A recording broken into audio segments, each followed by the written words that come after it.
바로가 가까이 올 때에 이스라엘 자손의 눈을 들어본즉 애굽 사람들이 자기들 뒤에 이른지라. 이스라엘 자손이 심히 두려워하여 여호와께 부르짖고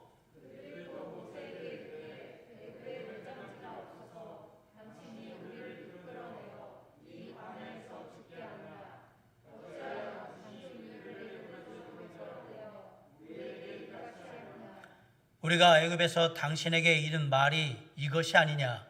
이르기를 우리를 내버려 두라. 우리가 애굽 사람을 섬길 것이라 하지 아니하더냐. 애굽 사람을 섬기는 것이 광야에서 죽는 것보다 낫겠노라.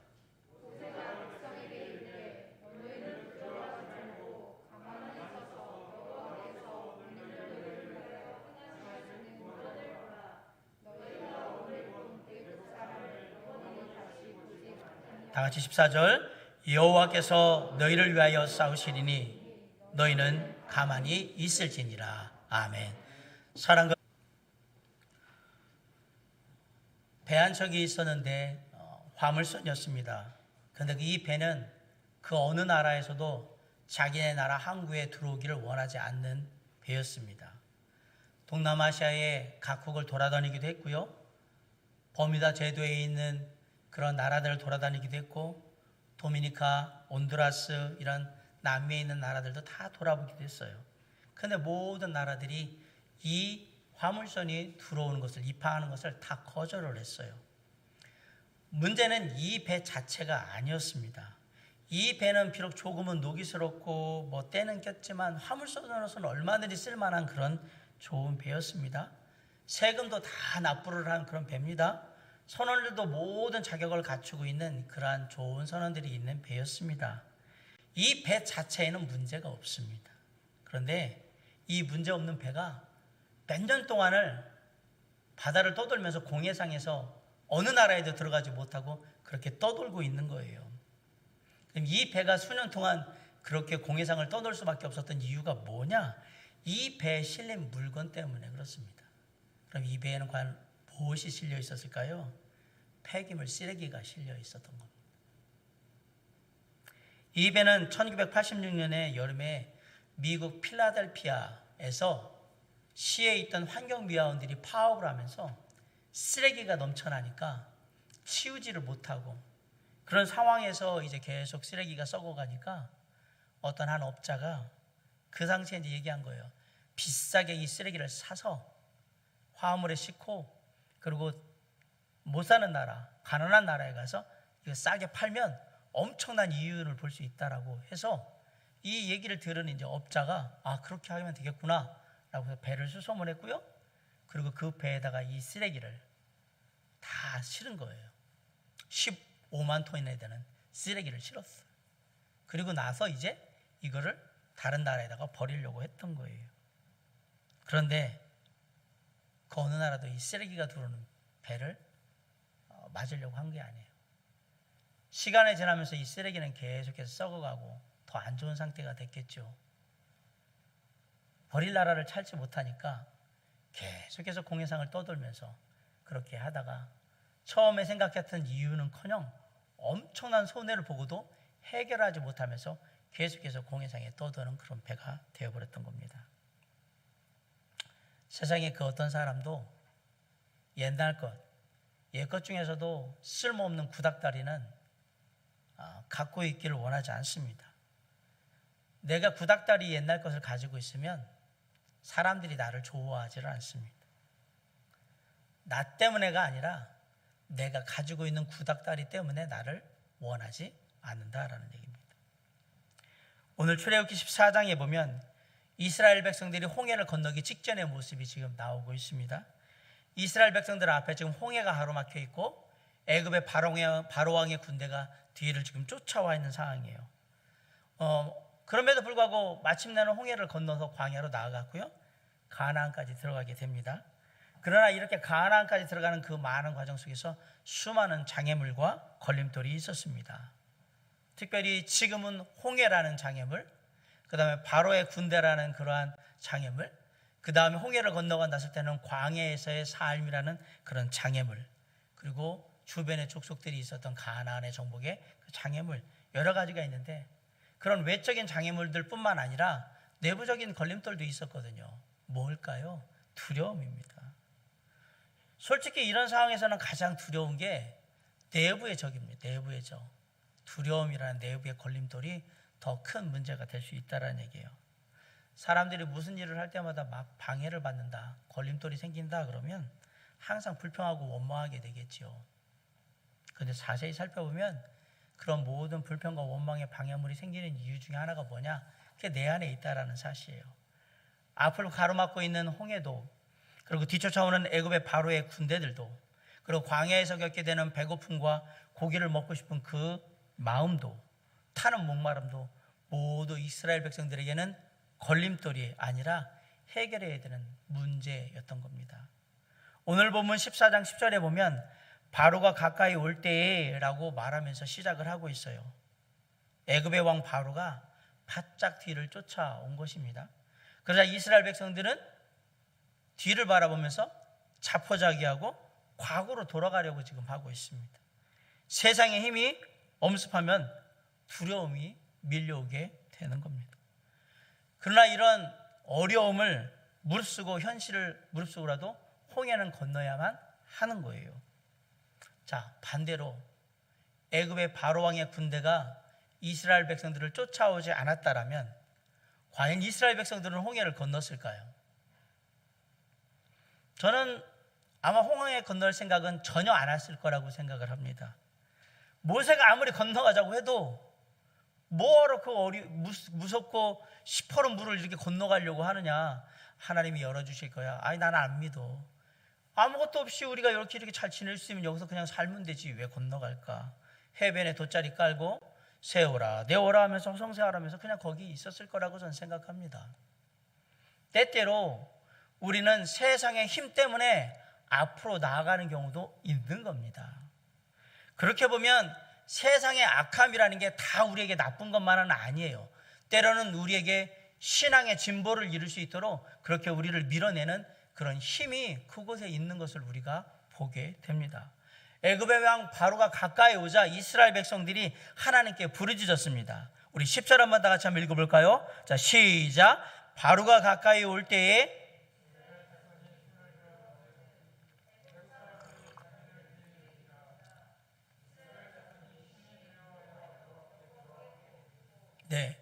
가까이 쫓아온 애굽 사람들, 애굽의 군대를 보고 이스라엘 백성들은 심히 두려워하여 하나님께 부르짖었다라고 되어 있습니다.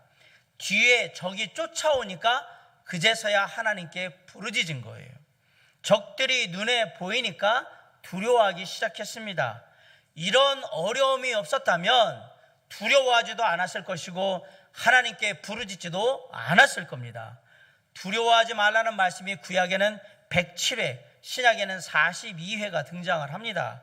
성경에서 두려워하지 말라는 말이 이렇게 많이 나오는 이유는 반대로 생각하면 많은 사람들이 쉽게 두려워하고 있다는 사실을 우리에게 반대로 증명해 주고 있는 거라고 저는 생각을 해요. 디모데서 1장 7절에 하나님이 우리에게 주시는 것은 두려워하는 마음이 아니요 오직 능력과 사랑과 절제하는 마음이라고 분명히 말씀을 하셨습니다. 사실 두려움이라는 건 우리의 연약함과 우리의 죄악의 결과예요. 우리가 연약하지 않다면, 우리가 뭐든지 다 할 수 있는 능력이 있다면 아마 두려워하지 않았을 거예요. 그리고 우리에게 죄에 대한, 우리의 삶에 대한 하나님의 평가, 심판이 있다는 것을 모른다면 절대로 두려워하지 않았을 거예요. 두려움은 우리의 연약함과 우리의 죄악에 대한 결과입니다. 우리에게 사실 두려워해야 될 대상이 있다면 오직 하나님 한 분만 두려워하셔야 합니다. 사람이 누구를 두려워하는가는 중요한 신앙의 문제가 되기도 하고 중요한 삶의 문제가 되기도 하며 그리고 중요한 인격의 문제가 되기도 합니다. 우리가 가난을 두려워하면 돈의 노예가 될 것입니다. 우리가 실패를 두려워하면 성공이 우리의 금송아지가 될 것입니다. 우리가 혼자 있는 것을 두려워하면 대인관계가, 인간관계가 우리의 신이 될 거예요. 그리고 우리의 모든 것을 주관할 거예요. 그래서 우리의 삶에 두려워해야 할 것과 두려워하지 말아야 할 것을 잘 구분하는 지혜가 우리에게 꼭 필요한 것입니다. 두려워하는 마음을 갖게 되면 사람은 얼마 있지 않아서 자포자기하게 될 겁니다. 두려움은 미래를 포기하게 만들고요, 희망을 상실하게 만듭니다. 그래서 하나님은 두려워하는 마음을 싫어하셨어요. 이사야 41장 8절에 그러나 나의 종 너 이스라엘아, 내가 택한 야곱아, 나의 벗 아브라함의 자손아, 내가 땅 끝에서부터 너를 붙들며 땅 모퉁이에서부터 너를 부르고 네게 이르기를 너는 나의 종이라. 내가 너를 택하고 싫어하여 버리지 아니하였다 하였노라. 두려워하지 말라. 내가 너와 함께함이라. 놀라지 말라. 나는 네 하나님이 됨이라. 내가 너를 굳세게 하리라. 참으로 너를 도와주리라. 참으로 나의 의로운 오른손으로 너를 붙들리라. 마태복음 28장 20절에는 이렇게 얘기했어요. 볼지어다 내가 세상 끝날까지 너희와 항상 함께 있으리라 하시니라. 어려운 현실이 있다라고 해서 무조건 두려워하시면 안 됩니다. 그리고 두려움 때문에 그냥 하던 모든 것들을 자포자기해서도 안 됩니다. 두려움을 이기고 담대히 우리에게 열려있는 미래를 향해 나아갈 수 있어야 하는 겁니다. 바로의 군사들이 뒤쫓아오자 이스라엘 백성들은 모세를 원망하기 시작했어요. 우리 11절로 12절을 다 같이 한번 읽어봅시다. 자, 시작. 그들이 또 모세에게 이르되 애굽에 매장지가 없어서 당신이 우리를 이끌어내어 이 광야에서 죽게 하느냐? 어찌하여 당신이 우리를 애굽에서 이끌어내어 우리에게 이같이 하느냐? 12절.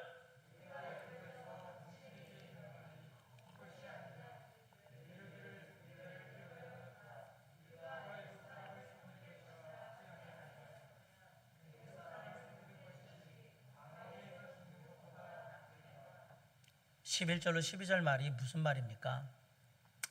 지금 주어진 현실 속에서 어떻게든지 그냥 편안하게 잘 먹고 잘 사는 것이 하나님의 영광을 구하는 것보다, 영원한 하나님의 나라를 내가 갖는 것보다 더 중요하다, 지금 이 얘기하고 있는 거잖아요.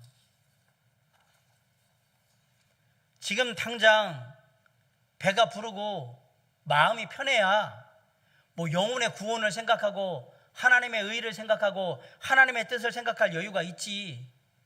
이렇게 배가 고프고 춥고 마음이 불안한데 무슨 구원이 필요하고 무슨 하나님의 인도하심이 필요한가, 지금 이렇게 얘기하고 있지 않습니까?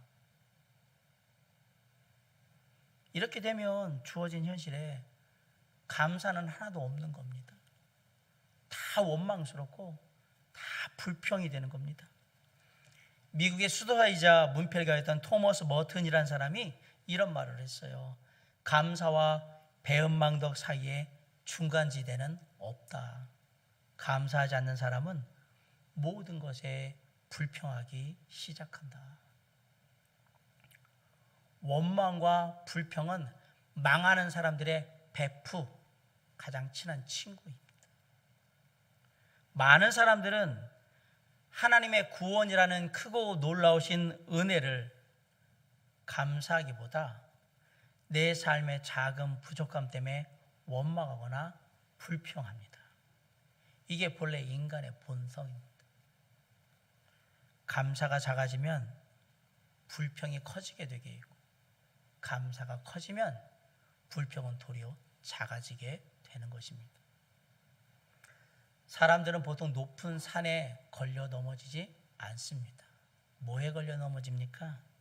팔뿌리에 걸리는 작은 조약돌에 걸려서 넘어지는 겁니다. 태산 같은 하나님의 구원의 은혜를 받았음에도 불구하고 작은 조약돌 같은 삶의 작은 원망거리들 때문에 넘어지고 실패하고 좌절하고 포기하는 겁니다. 우리의 삶에서 원망하고 불평하게 만드는 것들은 하나님의 구원과 비교하면 비교조차 할 수 없는 작은 조약돌 같은 그런 것인데, 우리는 그런 것에 넘어지고 있는 거예요. 대부분 이런 작은 삶의 불평거리, 원망거리 때문에 우리의 삶이 다 넘어지고 좌절되고 포기하고 힘들고 그런 거예요.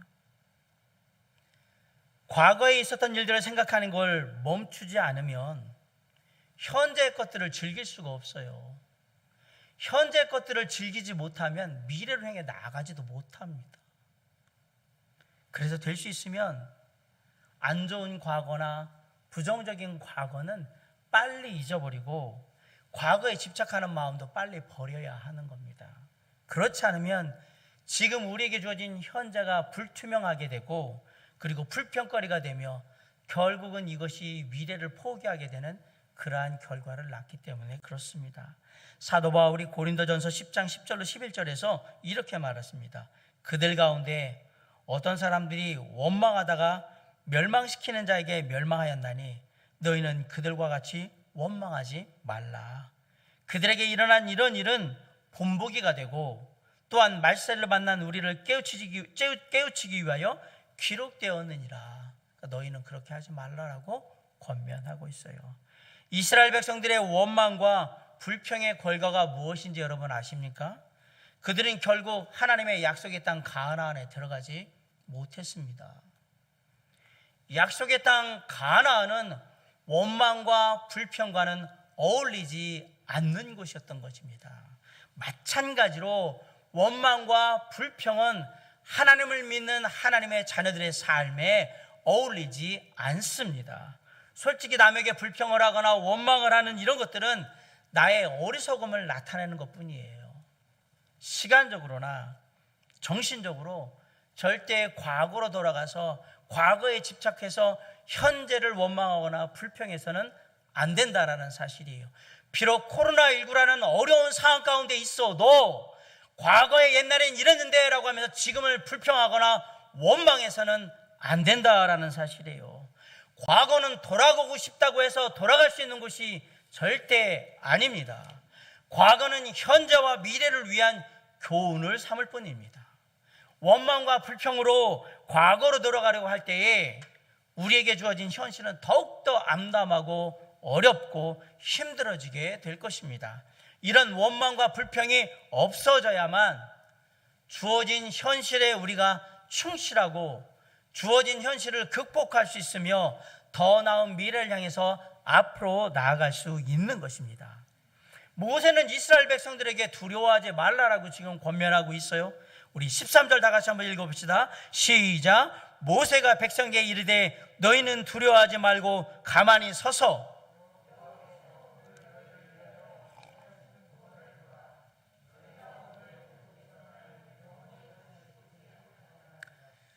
13절의 말씀은 10절에서 이스라엘 자손이 심히 두려워하고 있다라는 데 대한 모세의 대답입니다.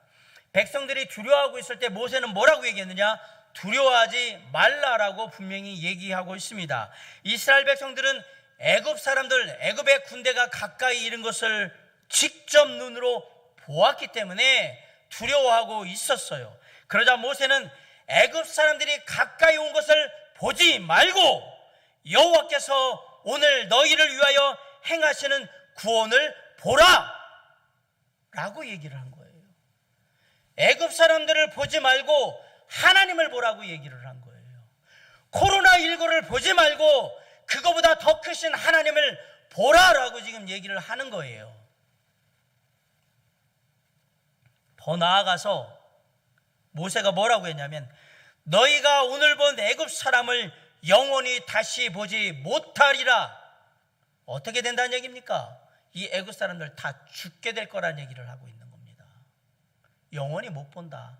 다 죽게 될 것이다. 누가 이렇게 합니까? 하나님이 그렇게 하실 것이다. 이스라엘 백성들은 두려움에 빠져서 애굽으로 다시 돌아가려고 하는 거예요. 12절 한번 읽어봅시다. 시작. 우리가 애굽에서 당신에게 이른 말이 이것이 아니냐 이르기를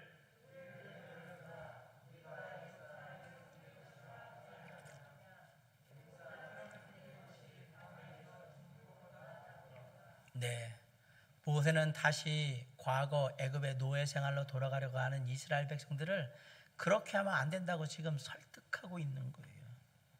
그런데 이스라엘 백성들은 지금 당장 눈앞에 처한 현실이 너무나도 어렵고 힘들다 보니까 모세의 말이, 모세의 권면이 귀에 들어오질 않습니다. 아무 관심이 없어요. 그게 중요한 게 아니야. 지금 내 앞에 벌어진 일들을 봐봐. 지금 네 말이 중요한 게 아니라고. 뭔 쓸데없는 말을 하고 있냐고. 그게 언제 될 일이냐고 막 이렇게 생각하고 있는 거죠. 아무리 현실이 어렵더라고요. 하늘이 무너져도 솟아날 구멍은 있는 법인데 이스라엘 백성들은 아무 생각이 없어요. 관심이 없단 말이에요. 아무리 코로나19가 벌어도 솟아날 구멍은 있어요. 하나님께서 길을 여실 거라고 믿어야 돼요. 그런데 이스라엘 백성들이 그 상황 속에서도 아무 생각이 없으니까 계속해서 원망하고 불평이 난무하는 가운데 과거 애굽에서의 노예 생활을 그리워하고 있는 겁니다. 사실 이때가 앞을 바라볼 줄 아는 믿음이 필요한 때인 겁니다. 하나님의 사람은 앞을 볼 줄 압니다. 아무리 어려운 현실이라도 이것이 나의 미래를 향한 디딤돌이 될 것이라고 하나님 안에서 믿는 겁니다. 아무리 어려운 코로나19라 할지라도 이것이 앞으로의 나를 위해서 좋은 교훈이 되고 좋은 삶의 뒷받침이 될 거라고 믿는 겁니다. 이런 믿음이 있을 때 하나님을 의지하고 앞으로 나아가게 되는 거예요. 그런데 이렇게 하려면 우리 옆에 있는 사단 마귀가 우리가 그렇게 하도록 두지를 않습니다. 사단 마귀는 계속해서 우리의 과거를 집요하게 들추기 시작하면서 트집을 잡을 거예요. 예전에는 이런 게 참 좋았는데 지금은 좀 그런 것 같아 라고 얘기하고, 그때도 그렇게 하고 뭘 지금 와서 바꿔보겠다고 난리를 쳐. 그냥 하던 대로 해 라고 얘기를 하고, 원래 그렇게 하던 거 아니었냐? 다시 하려면 되게 고생스럽고 힘들 텐데 웬만하면 하지 말지, 이렇게 얘기할 거예요. 우리의 과거를 물고 늘어지는 것은 사단 마귀가 가지고 있는 전부예요. 항상 그 과거를 근거로 해서 우리에게 죄책감을 심고 두려움을 심고 불평을 심고 원망을 심고 자포자기하게 만들고 좌절하게 만드는 거예요. 아시겠지만 사탄 마귀에게는 미래는 없습니다. 있네요, 미래가. 사탄 마귀는 결국 우리 하나님께서 무저갱에 넣어서 영원한 형벌 가운데 없어지게 하실 거예요. 사탄 마귀에게 미래는 없어요. 그 사탄 마귀가 얘기하는 거예요. 내게 미래가 없으니까 너희들도 미래를 얻게 만들겠다고 지금 하는 거예요. 그런데 하나님을 믿는 하나님의 자녀들에게는 분명한 미래가 있습니다. 그런데 사단 마귀가 얘기하는 거예요. 나만 미래가 없으면 너무 억울하잖아. 내가 너희들 중 하나라도 끌고 들어가서 너희의 미래를 다 망가뜨려서 미래가 있지 않은 없게 만들어 버리겠다라고 지금 얘기를 하는 거예요. 그러면 과거를 계속 끌고 나가는 거예요. 과거의 얽매이게 계속 하는 거예요. 사단 마귀가 우리를 과거의 얽매이게 놔둬서는 안 됩니다. 지금 현재의 삶의 풍겨오는 지난 과거에 대한 향수는 우리가 어려운 현실을 감당하고 긍정적인 미래로 향해 나가는데 큰 걸림돌이 되게 할 것입니다. 옛날에는 이랬는데, 과거에는 이랬는데, 아니요, 우리가 거기로 갈 수가 없습니다. 과거는 과거일 뿐 우리가 돌아갈 수 있는 곳이 아니란 얘기입니다. 2020년 12월 27일 이전의 시간들은 우리가 돌아갈 수가 없습니다. 거기에 집착해서는 안 된다는 얘기입니다. 애굽에 집착하지 않아야 가나안 땅에 들어갈 수 있는 것이 하나님의 약속이듯이, 우리가 세상의 과거 시간에 집착하지 말아야 하나님의 나라라는 미래를 향해서, 하나님의 뜻이라는 미래를 향해서, 하나님의 계획이라는 미래를 향해서 나아갈 수 있다라는 사실입니다. 2020년 12월 26일까지의 모든 시간은 다 갔습니다. 집착할 필요가 없습니다. 이제 우리에게 주어진 건 12월 27일부터 2021년을 향한 그런 시간들이지, 이 뒤는 교훈을 삼은 뿐 집착해서는 안 된다는 얘기예요. 우리가 어떻게 지내왔던 이미 다 끝난 시간들이라는 사실이. 잘 지내왔던 못 지내왔던 이제 끝났어요. 돌아갈 수가 없어요. 뒤돌아보되 교훈을 얻고 집착하시면 안 됩니다. 이스라엘 백성들이 애굽을 잇는데 걸린 시간이 얼마나 걸렸는지 아십니까? 무려 40년이라는 시간이 걸려서 애굽을 잊어버렸어요. 이스라엘 백성들이 애굽을 완전히 잊고 애굽의 노예 생활에서 살던 그 삶의 근성을 버리고 약속의 땅 가나안까지 들어가는데 무려 40년의 시간이 걸렸다는 사실을 잊으시면 안 됩니다. 여러분, 애굽에서 가나안까지 직선거리로, 지도상의 직선거리로 320km 정도 돼요. 그리고 이 애굽에서 가나안까지 이걸 길을 따라서 난 길을 따라가면 640km 정도, 2배 정도 되는데, 이 길을 지금 자동차로 가면 애굽에서 가나안까지 8시간이면 들어갑니다. 성인 남성이 하루에 걸을 수 있는 그 거리가 적게는 50km에서 많게는 100km 정도 된다고 합니다. 물론 나이 드신 어른이나 아이들이 달려서 홍해를 건너서 막 가겠지요. 그럼 보통 이렇게 가족 단위로 가면 하루에 20km 내지 30km 정도 가면 많이 가는 거라고 그래요. 그냥 걸어서 천천히 가도 한 달이면 갈 곳이에요. 그곳을 무려 40년이 걸려서 갔어요. 왜 이렇게 시간이 많이 걸렸냔 말이에요.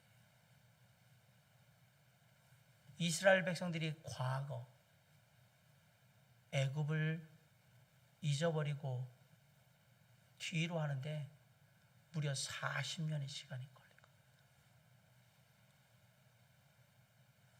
사도 바울은 우리에게 이렇게 권면합니다. 빌립보서 3장 13절로 14절에 형제들아, 나는 아직 내가 잡은 줄로 여기지 아니하고 오직 한 일, 즉 뒤에 있는 것은 잊어버리고 앞에 있는 것을 잡으려고 표대를 향하여 그리스도 예수 안에서 하나님이 위에서 부르신 부름의 상을 위하여 달려가노라. 뒤에 있는 것은 잊어버리고 앞에 있는 것을 잡으려고 달려간다. 맞습니다.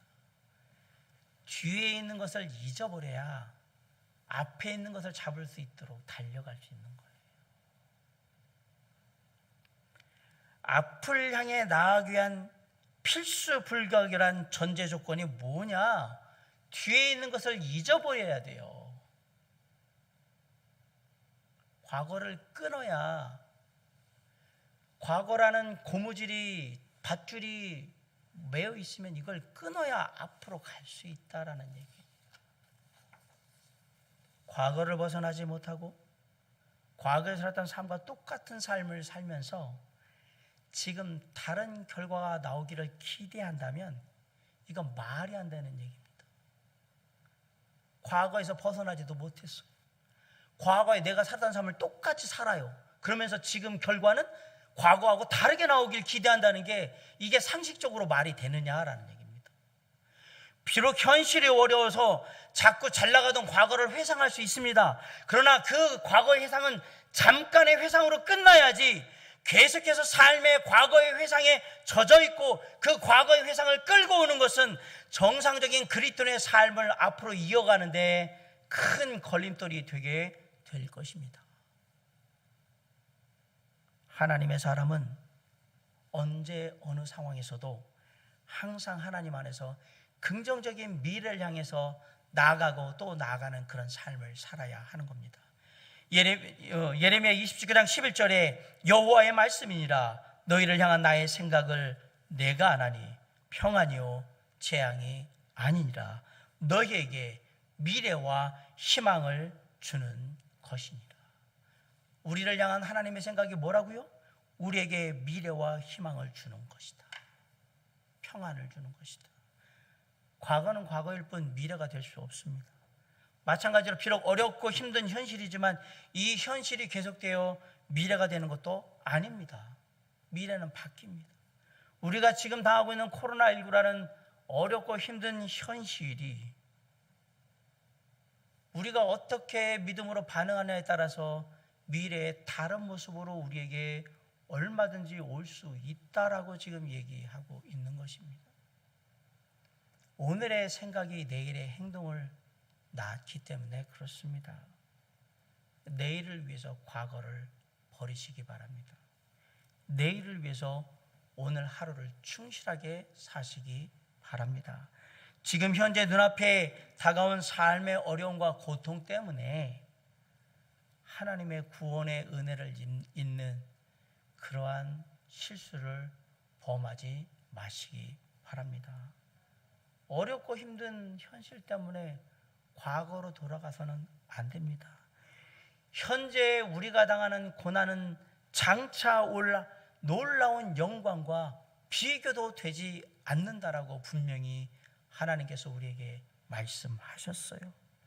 특별히 코로나19라는 생각지도 못했던 우리가 미처 대비하지 못한 어렵고 힘든 현실이 지금 우리에게 다가와 있지만, 그리고 이러므로 말미암아서 우리의 삶이 아무래도 일정 기간 동안 삶의 많은 우여곡절을 겪게 될 것이지만, 그럼에도 불구하고 우리에게 미래와 희망을 주시기 원하시는 하나님의 분명한 마음을 우리의 마음 깊숙이 새기고 하루하루 앞으로 나아가시기를 간절히 부탁드립니다.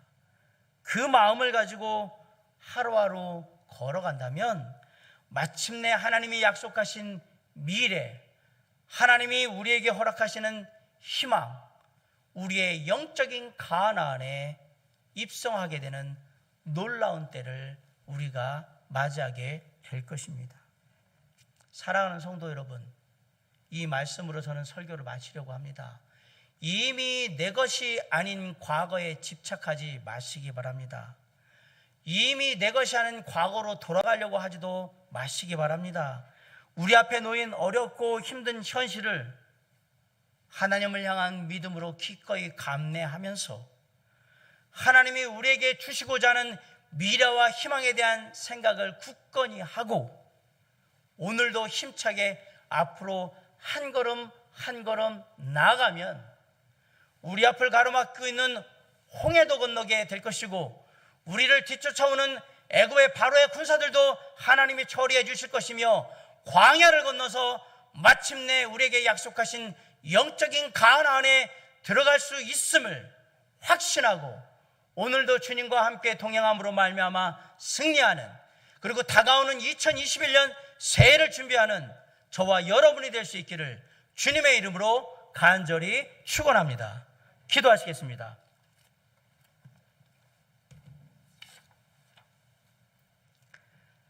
사랑과 은혜가 풍성하신 아버지 하나님, 이 시간 주님 앞에 기도합니다. 우리의 삶의 이전에 살았던 것들은 우리를 두렵게 하고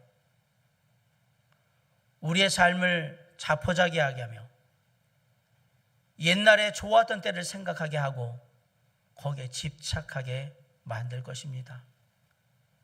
특별히 코로나19라는 어렵고 힘든 현실 가운데 있으니까 예전에 좋았던 때가 자꾸 생각나고 그때를 회상하는데 계속해서 그것에 집착하고 있는 우리의 모습을 보게 됩니다. 주님, 이 시간 기도합니다. 과거는 돌아갈 수 있는 곳이 아닙니다. 그리고 이미 내 것이 아닙니다. 우리가 사는 것은 과거를 교훈 삼아서 주어진 현실에 최선을 다하고 하나님이 우리에게 약속하신 미래와 희망을 향해 나아가는 것입니다. 그곳에 평안이 있음을 기억하게 하여 주십시오. 담대히 하나님께서 우리에게 허락하신 그 말씀을 따라서 홍해를 건너고 광야를 건너서 우리의 영적인 가나안에 들어갈 수 있도록 우리의 믿음을 굳건히 하여 주시옵소서. 이스라엘 백성들이 애굽의 과거를 잊는데 40년의 시간이 필요했지만 우리는 그런 시간을 버릴 이유가 없다고 생각합니다. 주여, 우리의 믿음을 굳건히 하셔서 영적인 가나안을 향해서 끝까지 믿음으로 가게 하여 주시옵시고, 모자나 하나님이 원하시는 미래와 희망이 있는 그때를 우리가 맛볼 수 있도록 주님 우리와 함께하여 주시옵소서.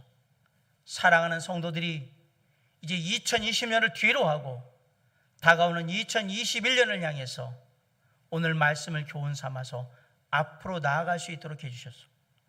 과거와 현재를 넘어서 미래로 나아가는 긍정적이고 진취적이고 믿음으로 충만한 하나님의 자녀들이 될 수 있도록, 우리 도림 성서 침례교회가 될 수 있도록 은혜를 베풀어 주시옵시고 주님의 놀라운 역사를 이루어 주시옵기를 우리 주 예수 그리스도 이름으로 간절히 축원합니다. 아멘.